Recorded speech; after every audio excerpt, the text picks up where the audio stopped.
Elle a tout abandonné par amour. Ses rêves, sa carrière, son corps, sa jeunesse.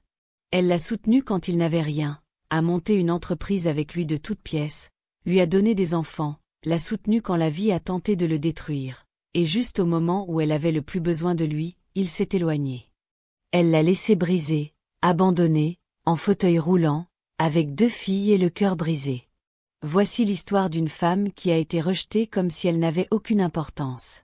Une histoire de trahison, de survie et d'une force dont aucun homme ne peut s'attribuer le mérite. Kelvin Okonkwo consultait ses rapports de vente à son bureau lorsque son téléphone vibra. L'appelant affichait « Jones School ». Son cœur fit un bond. Quelque chose n'allait pas avec sa fille. Il répondit immédiatement. « Allô ? C'est monsieur Kelvin qui parle. » La voix à l'autre bout du fil était affolée. « Monsieur, votre femme a eu un accident. Elle a été percutée par un bus juste devant le portail de l'école. C'est grave. Elle a été transportée d'urgence aux urgences Sainte-Thérèse. » Pendant une seconde, Kelvin eut le souffle coupé. « Quoi ?» Son cœur battait la chamade. Il a tout laissé tomber et s'est levé. « Merci. J'arrive. » Il ne prit pas la peine d'expliquer à sa secrétaire et se précipita dehors. La circulation urbaine se bousculait devant lui tandis qu'il conduisait, remarquant à peine les klaxons et les crissements environnants. Des images d'Iphéoma envahirent son esprit. Son rire, sa chaleur, sa force. Sa femme. Sa compagne.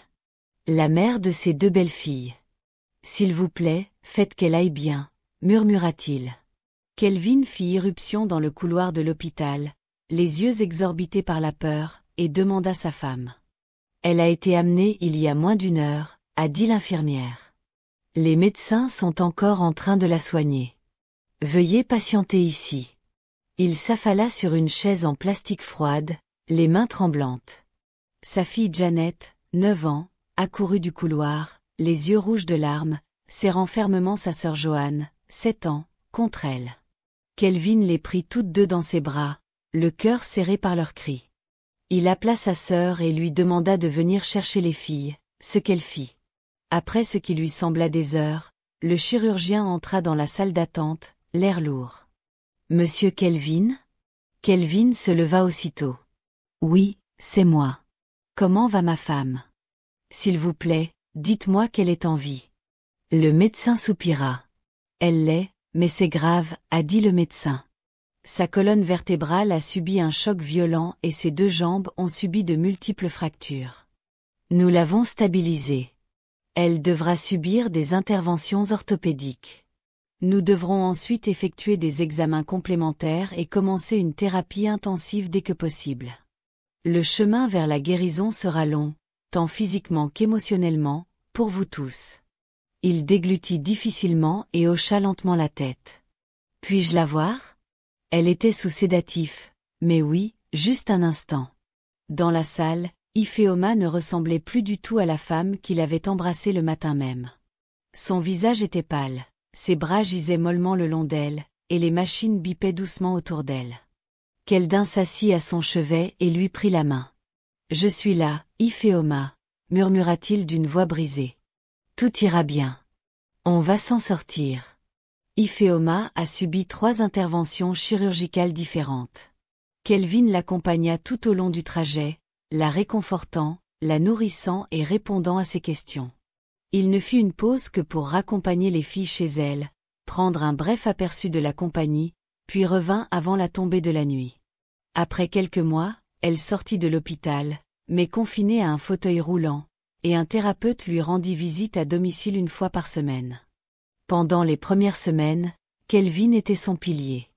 Il prenait une pause pour s'occuper d'elle. Il a appris à l'aider à s'installer dans son fauteuil roulant, à la laver, à nettoyer ses plaies, à lui brosser les cheveux et à la nourrir à la petite cuillère quand ses bras étaient trop douloureux pour se lever. Leur chambre avait été déplacée au rez-de-chaussée. Il dormait même sur le canapé à côté, au cas où elle aurait besoin de lui la nuit. Il essayait, mais au fil des semaines, l'épuisement commençait à s'installer comme une ombre. Il songea à prendre une femme de ménage. D'ailleurs, dès les premiers jours suivant la sortie d'Iphéoma, l'idée lui avait traversé l'esprit à plusieurs reprises. Quelqu'un pour l'aider à prendre son bain, préparer les repas, ranger la maison, et peut-être même tenir compagnie aux filles pendant qu'il travaillait. Mais chaque fois qu'il y réfléchissait sérieusement, un souvenir amer le frappait de plein fouet. 3 ans plus tôt, ils avaient engagé une jeune femme nommée Amaka pour les aider à la maison, tandis qu'Iphéoma gérait leur entreprise à plein temps. Au début, elle semblait parfaite. Respectueuse, efficace et douce avec les enfants. Mais à peine 4 mois après son arrivée, ils ont découvert qu'elle volait de la nourriture dans le garde-manger, criait sur Johan en cachette et volait même de l'argent dans le porte-monnaie d'Iphéoma. Le pire, c'est lorsqu'elle a été surprise en train de toucher Janet d'une manière qui ne leur a pas plu. La trahison avait laissé des cicatrices sur toute la famille, en particulier sur Iphéoma, qui se reprochait d'avoir fait confiance trop facilement. Depuis, ils avaient évité de faire appel à une aide ménagère. Et maintenant, face à la vulnérabilité d'Iphéoma et à l'état émotionnel des enfants, Kelvin ne pouvait se résoudre à prendre ce risque. L'idée d'accueillir un inconnu dans leur foyer brisé et endeuillé le déstabilisait. Il a donc tout pris en charge, commander et faire des provisions de plats cuisinés. À chaque bain, à chaque passage aux toilettes. Croire que c'était le choix le plus sûr. Mais jour après jour, le poids l'épuisait peu à peu. Sa sœur était là pour l'aider de temps en temps. Quant à Iphéoma, elle était orpheline et sa seule sœur vivait au Canada avec son mari. Bien qu'ils se soient parlé au téléphone, elle ne pouvait pas venir physiquement. Kelvin ne le disait pas à voix haute. Mais le poids l'écrasait. Il n'aurait jamais imaginé que leur vie prendrait cette tournure. Il a commencé à rester plus longtemps au bureau. Il a commencé à ignorer ses appels. Lorsqu'elle demandait de l'aide tard le soir, il faisait parfois semblant de dormir. La culpabilité le rongeait, mais le ressentiment aussi. Betty, l'amie intime d'Iphéoma, n'était pas là quand l'incident s'est produit. Mais elle a appris la nouvelle et est revenue immédiatement. Elle se précipita chez eux pour voir son amie. « Oh mon Dieu, Iphéoma !» murmura-t-elle, agenouillée près de son fauteuil roulant. « Je n'arrive pas à croire que ça t'arrive. » Iphéoma esquissa un faible sourire. « Je suis en vie, Betty. C'est tout ce qui compte. » Betty lui prit la main. « Tu es la femme la plus forte que je connaisse. Tu surmonteras cette épreuve. » Kelvin se tenait là, observant en silence. Il connaissait Betty depuis des années. Elle était la meilleure amie d'Iphéoma depuis l'université, leur rendant souvent visite, passant les week-ends avec les enfants, et les aidant même dans leur entreprise de mode à leur début. Betty continuait de venir lui rendre visite, presque trop souvent.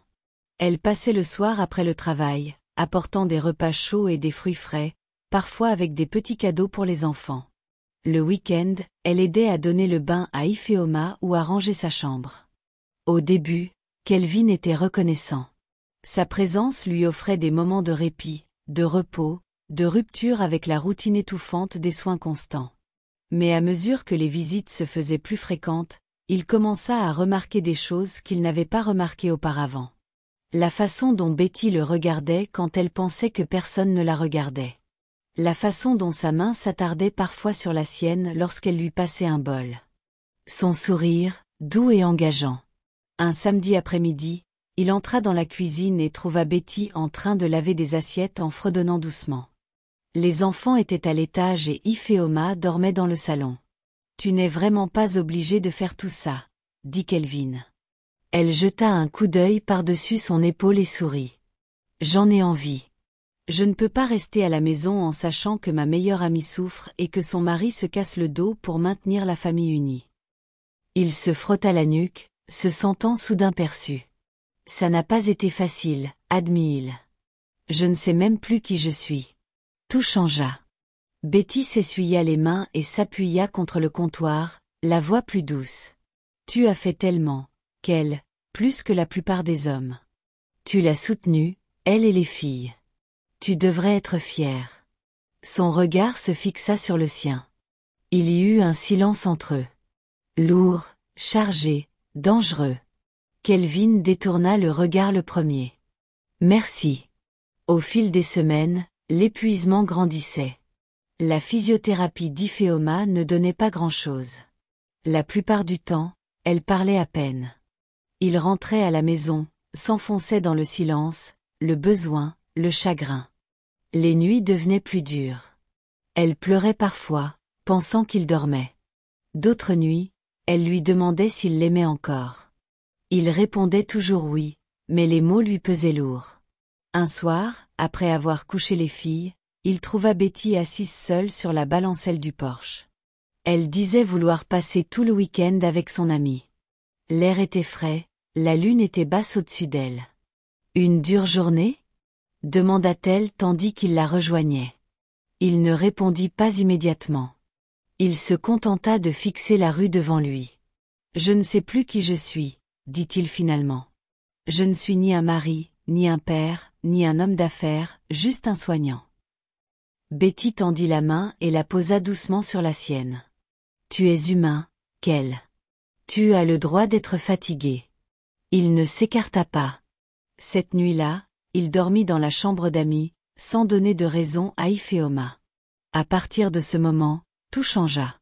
Kelvin commença à éviter les longues conversations avec sa femme. Il rentrait plus tard.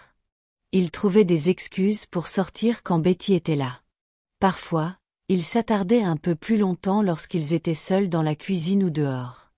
Et quand il se surprit à sourire à ses blagues, il ne s'en retint pas. C'était mal, mais cela semblait plus facile. Iphéoma, cependant, le remarqua. Ses yeux le suivaient plus que ses paroles. Elle observait les subtils changements. Comment il ne la regardait plus de la même manière. Comme ses baisers sur son front devenaient brefs. Comme ses bras ne s'attardaient plus lorsqu'il la serrait dans ses bras. Elle ressentait la solitude plus intensément chaque jour qui passait. Et Betty ? Sa présence autrefois réconfortante commença à envahir doucement l'espace que Kelvin lui réservait. Un soir, après le départ de Betty, Iphéoma finit par lui demander « M'aimes-tu toujours, Kelvin ?» Il la regarda un long moment, puis força un sourire. Bien sûr que oui.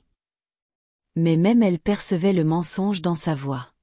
Puis, un soir, Betty était là, comme d'habitude. Après avoir fini de nettoyer Iphéoma, elle trouva Kelvin sur le porche, les épaules affaissées, le visage enfoui dans ses mains. Elle s'assit à côté de lui, posa doucement une main sur son dos et murmura « Tu fais tellement de choses. Qui prend soin de toi ?» Ces mots firent fondre ses dernières réserves.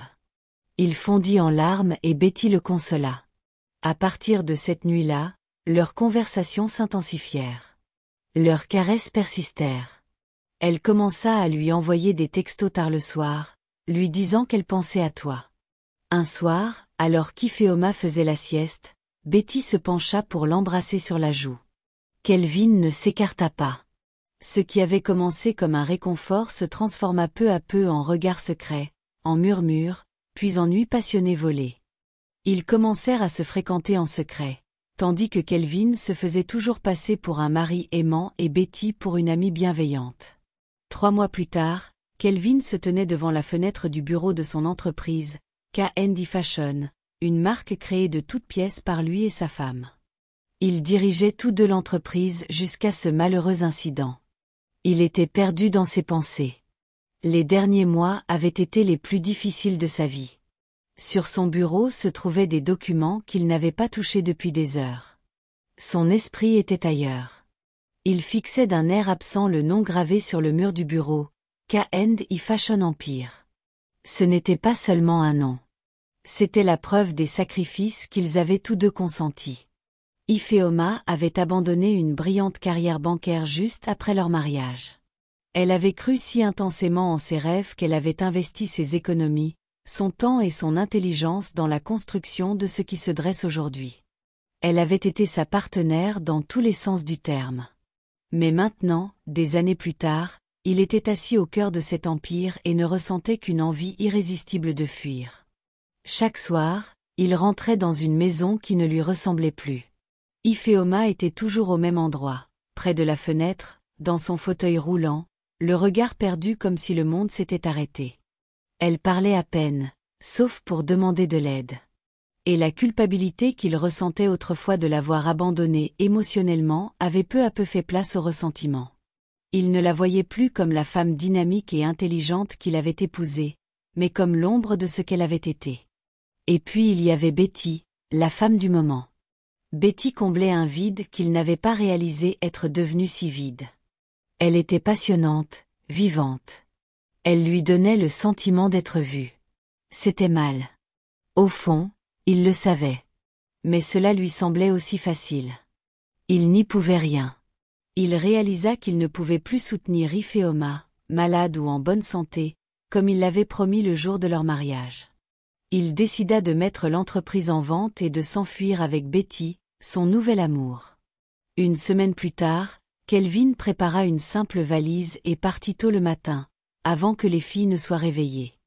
Elles étaient en vacances. Il n'emporta rien d'autre, juste lui et sa honte. Et Betty, qui l'attendait au bout de la rue. Ils partirent ensemble, sans un regard en arrière. Ifeoma se réveilla dans une maison silencieuse, son armoire vidée et un mot sur la table. « Désolé, Ifeoma, je ne peux plus continuer comme ça. Je recommence tout avec Betty. J'espère qu'un jour tu comprendras. Quant à l'entreprise, je l'ai vendue. Kelvin. » Ifeoma tenait le mot dans ses mains tremblantes, ses yeux scrutant encore et encore les derniers mots cruels. Elle fondit en larmes. Les sanglots la déchirèrent comme une tempête après des semaines de nuages noirs. Elle hurla dans ses paumes, la voix rauque, brisée, brisée.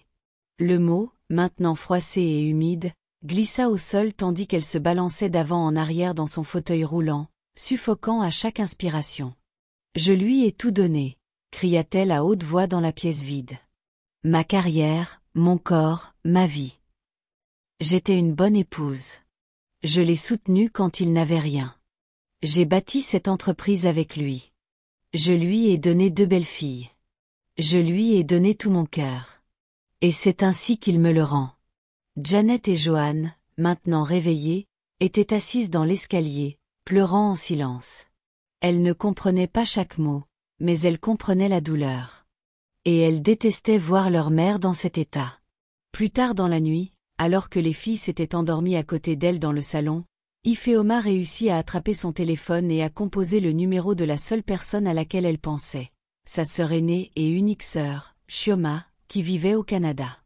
Ifeoma lui raconta tout entre 2 sanglots. L'abandon de Kelvin, la trahison de Betty, sa solitude. Chioma pleurait à l'autre bout du fil. « Ifeoma, écoute-moi, » dit Chioma fermement, la voix lourde d'émotion. « Tu n'es pas seule. Je te jure que je ne te laisserai pas comme ça. S'il te plaît, prends courage pour moi. Tu es mon seul frère et il ne doit rien t'arriver. » Le lendemain matin, Chioma prit des dispositions et envoya une infirmière, l'infirmière Rémi, au domicile d'Ifeoma. Sa mission était simple.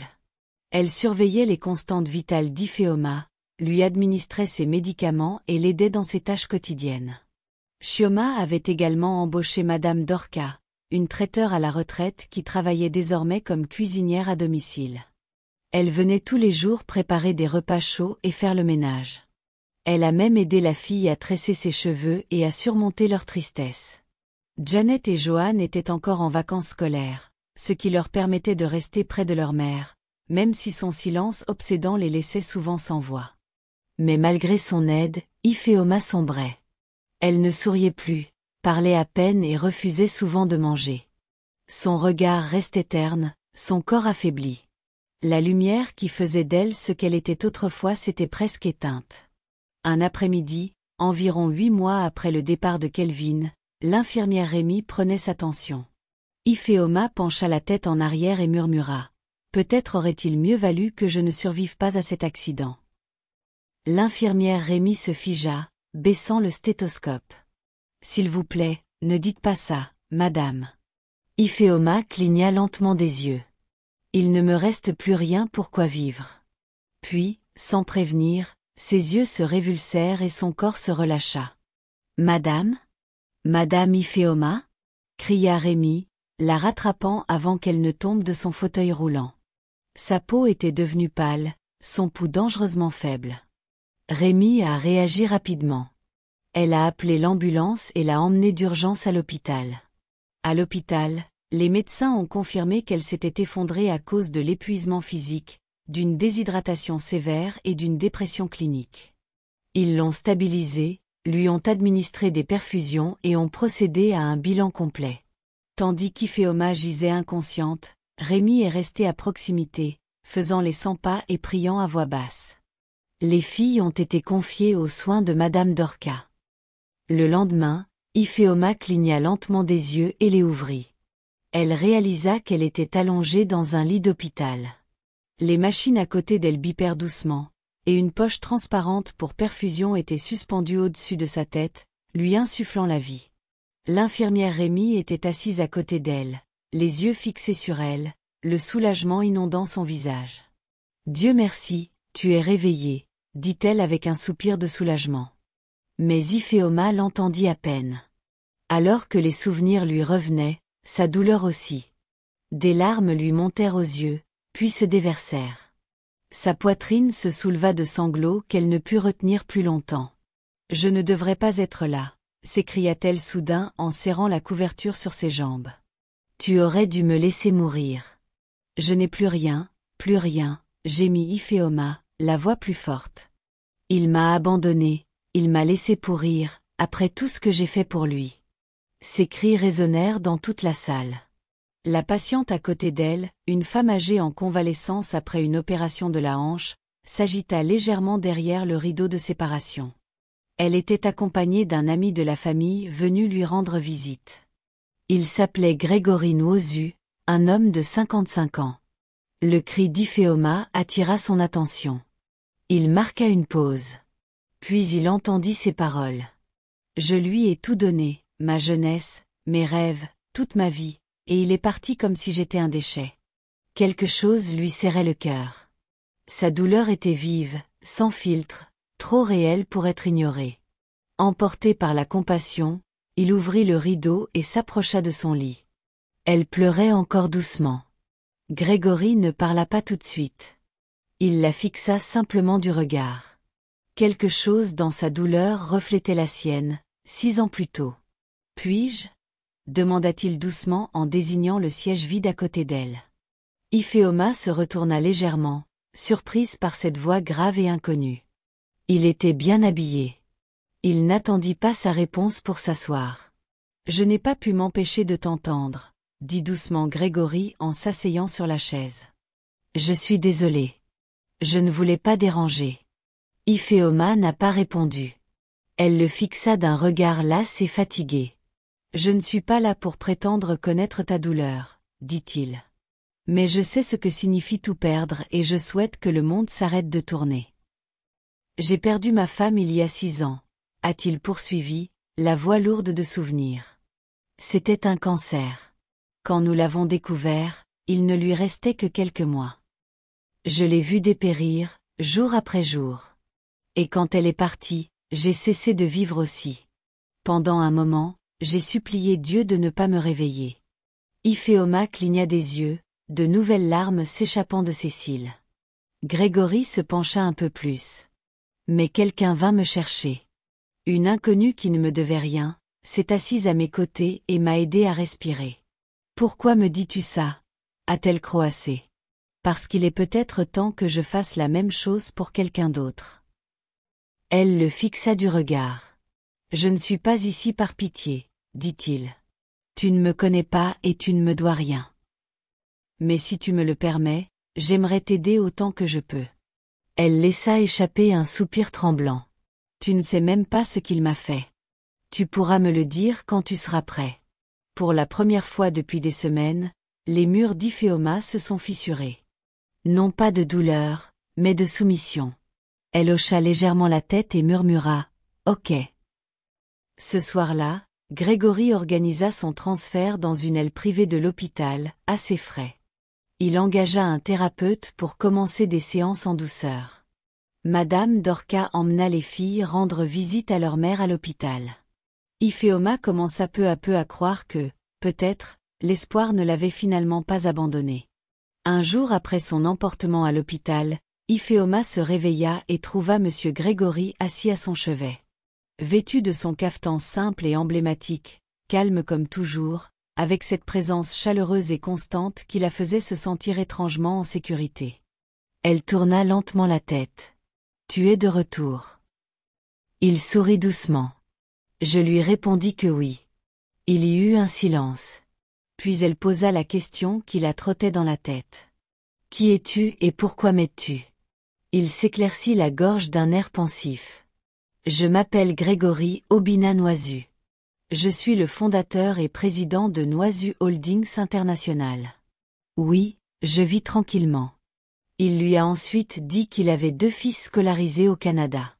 Lui-même citoyen canadien, Grégory a pris des dispositions pour qu'Iphéoma et ses 2 filles soient transportées au Canada par avion, grâce à son équipe de liaison médicale. Grâce à son soutien financier total, Iphéoma n'a pu que verser des larmes le jour où elle et ses filles sont montées à bord de l'avion. Elle a été admise dans l'un des meilleurs hôpitaux du Canada et sa sœur, Chioma, lui a rendu visite. « Je n'arrive pas à croire que ça arrive », a murmuré Chioma en les rencontrant à l'hôpital de Toronto. Elle a serré sa sœur fort dans ses bras, sans même prêter attention aux perfusions. Janet et Joanne étaient tout aussi ravies de revoir leur tante, qui les avait accueillis chez elle pendant que leur mère était admise dans un centre de rééducation de renommée internationale. La première phase fut difficile. Les muscles d'Iphéoma étaient faibles et ses jambes refusaient de coopérer. Il y avait des jours où elle pleurait dans son oreiller, se sentant comme une ratée. Mais le personnel était gentil, professionnel et inflexible. « Pas besoin de courir », lui disait son kinésithérapeute, « fais un pas aujourd'hui, un de plus demain. » Après un mois de thérapie, la colonne vertébrale d'Iphéoma a commencé à s'améliorer. On lui a d'abord utilisé un déambulateur, la guidant entre les barres parallèles. La première fois qu'elle s'est tenue debout 5 secondes sans aide, la salle a applaudi silencieusement. Puis sont venues les marches assistées, les étirements et l'hydrothérapie. Chaque petite victoire s'accompagnait de larmes, mais cette fois, elles étaient bien réelles. Au 3e mois, Iphéoma a dû passer aux béquilles d'avant-bras. Le jour où elle a traversé la salle de thérapie avec ses béquilles sans aide, elle a retrouvé le sourire pour la première fois. Elle s'est tournée vers son thérapeute et lui a murmuré « Je n'aurais jamais cru voir ce jour. »« Tu ne fais pas que marcher, Iphéoma, » a dit le thérapeute en souriant, « tu t'élèves. » Après quelques thérapies supplémentaires, elle a été déclarée apte à rentrer. Bien que marchant encore avec 2 béquilles, elle est retournée au pays avec ses filles. Plutôt que de repartir à zéro ailleurs, Iphéoma a choisi de retourner dans la maison qu'elle partageait autrefois avec Kelvin, celle où résonnaient encore les échos de la trahison, du silence et du départ. Elle n'est pas revenue parce que le passé lui manquait. Elle est revenue parce qu'elle refusait d'être chassée de ce qu'elle avait construit. Les premiers jours furent calmes. Les filles se sont réinstallées dans leur chambre, dépoussiérant les meubles, trouvant de vieux jouets et livres. Madame Dorca a repris son rôle presque immédiatement, préparant des repas chauds, nettoyant les chambres et fredonnant des chansons qui ramenaient le réconfort à la maison.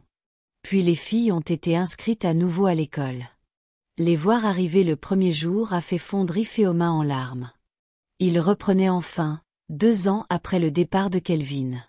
Elle a repris sa rééducation à domicile, se rendant occasionnellement à la clinique vers laquelle l'équipe de Grégory l'avait orientée. Elle continuait à marcher avec ses béquilles, plus forte maintenant, plus équilibrée, le corps droit et serein. Grégory lui rendait souvent visite. Il parlait de sa thérapie, des filles, de ses fils au Canada, de musique, de livres, de nourriture. Il a veillé à ce qu'Iphéoma n'ait plus jamais à se soucier des factures. Un soir, sous un coucher de soleil paisible, il l'a invitée à se promener avec lui dans le jardin derrière la maison. Ils ont marché lentement. « Je n'ai jamais rencontré un homme comme toi. Parfois, je me demande si tu es un humain ou un ange, » dit-elle doucement, les yeux fixés sur les fleurs devant elle. « Tu m'as rendu ma vie. » Grégory s'est arrêté de marcher, les mains doucement jointes derrière son dos.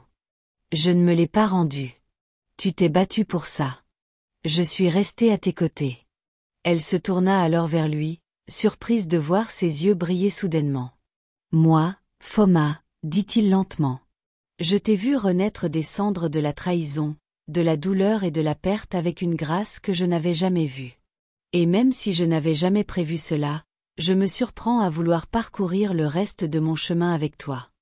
Non pas comme un sauveur, mais comme un partenaire. Son cœur battait la chamade. Je t'aime, dit-il clairement. Et si tu veux bien de moi, non par gratitude, mais parce que tu crois pouvoir aimer à nouveau, je serais honoré d'être ton mari. Ifoma le fixa, les larmes aux yeux, tandis qu'elle lui prenait la main. J'étais brisée, murmura-t-elle. Mais tu m'as traité comme si j'étais entier, même si je n'y croyais pas moi-même. Grégory se pencha légèrement, lui baisa la main et dit « C'est parce que j'ai vu ce que les autres ne voyaient pas. » « Oui, je t'épouserai, » dit Ifoma en larmes, tandis qu'ils s'embrassaient. Heureusement pour Ifoma, elle et Kelvin n'ont pas contracté de mariage légal. Ils se sont mariés à l'église et selon la tradition. L'absence de mariage à la cour lui a permis de se remarier plus facilement sans avoir à attendre la procédure de divorce.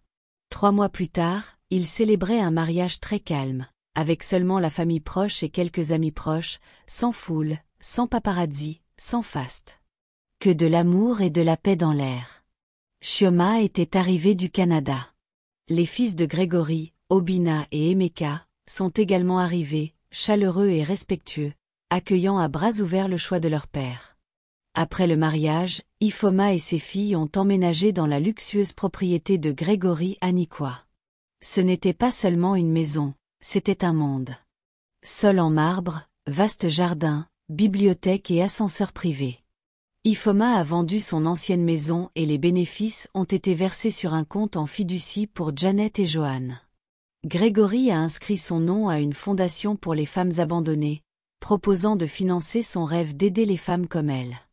Il lui avait même donné la clé de son bureau personnel et lui avait dit « Dès que tu seras prête à tout rénover, ce bureau sera à toi. » Il lui avait acheté un élégant SUV argenté à commandes automatiques, personnalisé pour son confort. Il ne lui restait plus que la mobilité. Alors qu'elle reprenait ses activités, ses trajets scolaires, ses visites à la fondation, ses suivis thérapeutiques, il devenait évident qu'elle avait besoin d'un chauffeur personnel. Grégory suggéra d'embaucher une personne soigneusement sélectionnée par son équipe RH. Ni Ifoma ni Grégory n'auraient pu prédire que parmi les hommes postulant à ce poste se trouverait le fantôme de son passé. Après l'entretien et l'examen de conduite, un homme s'est démarqué, Kevin Okonkwo. Il a obtenu le poste. Le jour de sa reprise, Keldin arriva aux portes du domaine d'Ikwa à 7h15 précise. L'équipe de sécurité vérifia sa carte d'identité et le laissa entrer. Il s'émerveilla de l'immensité de la propriété en traversant la cour carrelée. Il n'avait jamais rien vu de tel auparavant. La gouvernante le salua et le conduisit par l'entrée latérale, passant devant la cuisine, dans un large couloir qui donnait sur un salon. « Veuillez patienter ici, » dit-elle. « Madame descendra bientôt vous accueillir. » Kelvin hocha respectueusement la tête et se tint près du mur. Il ignorait qui était madame. Il savait seulement que c'était un nouveau chapitre, un nouveau départ. Pas de questions, pas de drame. Il devait juste travailler et survivre.